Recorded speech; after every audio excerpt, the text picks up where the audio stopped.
보통 업 혹은 카르마 하면 뭐가 떠오르세요? 아마 뿌린 대로 거둔다, 뭐 이런 단순한 인과응보를 생각하실 텐데요. 하지만 이 개념이 품고 있는 진짜 깊이는 과연 무엇일까요? 오늘은 업의 기원에 담긴 아주 놀라운 이야기들을 통해서 그 본질을 한번 제대로 파헤쳐 보겠습니다. 자, 그러니까 업카르마라는 건요, 불교의 아주 핵심적인 원리인데 이게 단순히 착한 일, 나쁜 일을 넘어서요, 우리가 하는 모든 행동, 말, 심지어는 머릿속으로 하는 생각 하나하나까지 전부 포함하는 개념입니다. 이 모든 게 차곡차곡 쌓여서 우리 삶의 어떤 추진력, 그러니까 운동량을 만들어낸다는 거죠. 여기서 제일 중요한 건 이게 무슨 정해진 운명, 이런 게 절대 아니라는 겁니다. 아니, 그럼 이게 고정된 운명이 아니라면 우리는 대체 어떻게 이걸 만들어가고 또 좋은 방향으로 바꿀 수 있는 걸까요? 그 해답이요, 진짜 놀랍게도 오늘날까지도 이어지는 세 가지 아주 오래된 불교 의식, 그리고 그 의식들을 만들어낸 진짜 드라마틱한 이야기들 속에 숨어 있습니다.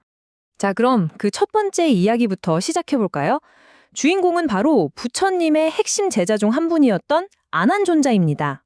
어느 날 밤 아난존자가 깊은 명상에 잠겨 있을 때였어요.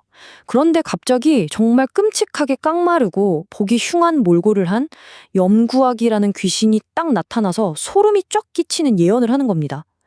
사흘 뒤에 너는 죽는다. 그리고 너 또한 나처럼 이렇게 굶주린 아귀가 될 것이다. 와, 한번 상상해 보세요. 얼마나 충격적이고 무서웠겠어요? 완전히 패닉에 빠진 아난이 필사적으로 묻죠. 내가 이 끔찍한 운명을 피하려면 대체 뭘 해야 합니까? 그러자 귀신이 딱 두 가지 방법을 알려줘요. 첫째, 저기 있는 저 수많은 굶주린 귀신들, 아귀들한테 음식을 나눠줘라. 그리고 둘째, 그 불쌍한 아귀들을 대신해서 세 가지 보물, 그러니까 율려니까 부처님과 그 가르침, 그리고 승가에 공양을 올려라. 이거였죠. 이게 진짜 흥미로운 부분인데요. 아난의 이 이야기가 지금 우리가 아는 시식과 권공이라는 아주 중요한 불교 의식의 시작점이 된 거예요. 결국 이 이야기의 핵심 메시지는 뭐냐? 바로 보시. 그러니까 아무런 대가도 바라지 않고 그냥 베푸는 그 관대람의 힘이 얼마나 대단한지를 말해주는 거죠. 자, 그럼 이제 두 번째 이야기로 한번 넘어가 볼게요. 이번 주인공은 부처님 시절에 살았던 아주 독실한 왕, 빈비사라 왕입니다. 이 빈비사라 왕이 얼마나 신심이 깊었냐면요, 저승을 다스리는 10명의 왕, 시왕이라고 하죠. 이 시왕들을 위해서 제사를 지내는데 무려 49번이나 정말 성대하게 제사를 올렸다고 합니다. 대단하죠? 그런데 여기서 정말 말도 안 되는 반전이 일어납니다. 그렇게 착하게 살던 왕인데 어느 날 밤에 갑자기 저승사자들이 들이닥쳐서 왕을 무슨 죄인처럼 꽁꽁 묶어서 저승으로 끌고 가는 거예요. 왕은 당연히 내가 무슨 죄가 있냐고 막 소리치면서 항의했겠죠. 왕이 왜 잡혀갔는지 그 이유가 바로 여기에 있었습니다. 보세요. 그는 저승의 높은 왕들한테는 진짜 극진하게 공양을 올렸어요. 그런데 그 왕들을 옆에서 모시는 수많은 시종들이나 다른 직원들, 이런 사람들은 그냥 완전히 까맣게 잊어버린 거죠. 저승사자들이 딱 이렇게 설명을 해주는 겁니다. 왕의 공양에서 완전히 무시당했던 그 시종들이 원한을 품고 왕이 오기만을 손꼽아 기다렸다가 이런 일을 벌인 겁니다. 라고요. 그러니까 왕의 선행에 아주 치명적인 구멍이 있었던 셈이죠. 바로 이 지점이 이 이야기의 핵심을 꿰뚫고 있어요. 진짜 베품이라는 건 차별이 있어서는 안 된다. 즉, 평등이라는 정말 중요한 원칙을 말하고 있는 겁니다. 뭐랄까, 힘 있는 사람한테만 잘해주는 건 온전한 선행이 아니라는 아주 따끔한 가르침이죠. 자, 이제 마지막 세 번째 이야기입니다. 이건 앞에 두 이야기보다 훨씬 더 심오한 내용을 담고 있어요. 중국 양나라의 무제 황제와 그의 아내였던 치황후에 대한 이야기입니다. 치황후가 먼저 세상을 떠나고 무제는 정말 깊은 슬픔에 빠져 있었어요.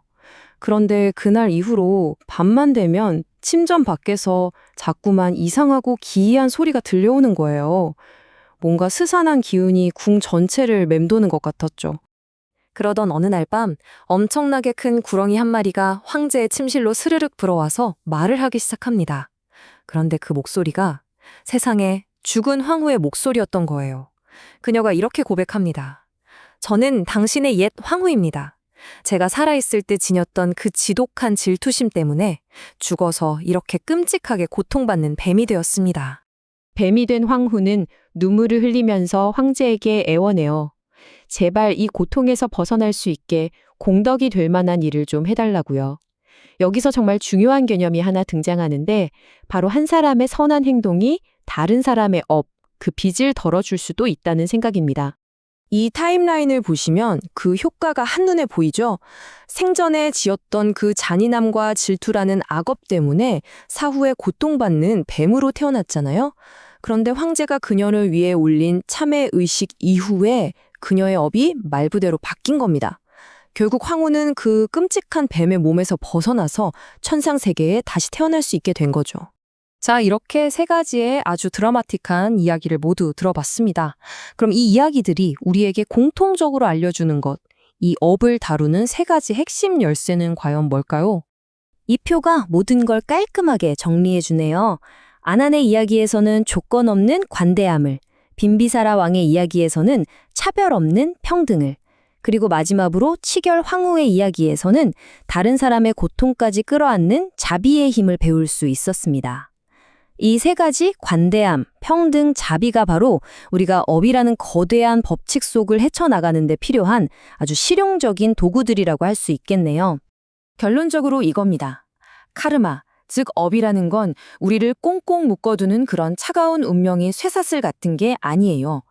오히려 그 반대죠. 매 순간 우리가 하는 선택과 행동으로 계속해서 만들어 나가고 또 얼마든지 바꿀 수 있는 아주 역동적인 길과 같습니다. 결국 주도권은 우리 자신에게 있는 거예요. 마지막으로 여러분께 이 질문을 한번 던져보고 싶습니다. 만약 우리의 모든 행동과 말, 심지어 생각 하나하나가 씨앗이라면 지금 여러분의 삶이라는 정원은 어떤 모습인가요? 어떤 꽃과 나무들로 가득 차 있나요? 그리고 앞으로는 또 어떤 씨앗을 심고 싶으신가요?